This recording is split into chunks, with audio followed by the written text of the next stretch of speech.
राहता तालुक्यातील लोणी गावात जादू टोणा करण्यात आलाय।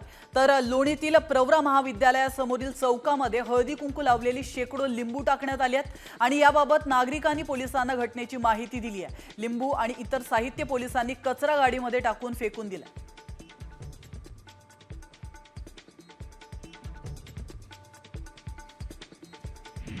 बातमी नंदुरबारमध्ये नवापूरमधून जाणाऱ्या सुरत नागपूर महामार्गाच्या कामामुळे वाहतूक कोंडीची समस्या निर्माण झाली आहे। लवकरच महामार्गाचं काम पूर्ण होणार असून अंतिम टप्प्यात आलंय।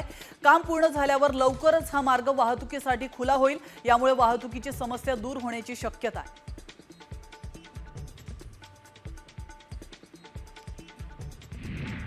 राहता शहरात 168 मालमत्ता धारकांना महसूल विभागाने 7 दिवसांत जागा खाली करण्याची नोटीस बजावली आहे। जवळपास 100 वर्षांपेक्षा जास्त वर्ष हे सर्व शासकीय जागेवर वास्तव्य करत असल्याने नोटीस पाठवण्यात आली आहे। पण आमचं कुठेतरी पुनर्वसन करा, त्यानंतर ही जागा मोकळी करून घ्या, अशी विनंती नागरिकांनी प्रशासनाला केली आहे।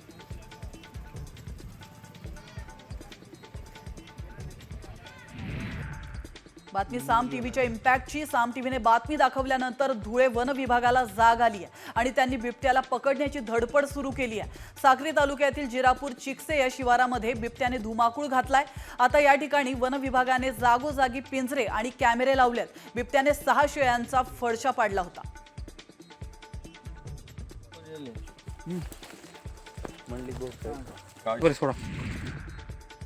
आणि आता सोने खरेदी करणाऱ्यांसाठी महत्त्वाची बातमी। जळगावच्या बाजारात सोन्याचे दर 1000 रुपयांनी घसरलेत। डॉलरच्या तुलनेत रुपया, त्याचबरोबर रशिया युक्रेनमध्ये काही प्रमाणात निवळलेलं युद्धजन्य परिस्थिती याचा परिणाम थेट जळगाव येथील सुवर्ण नगरीवर झाला।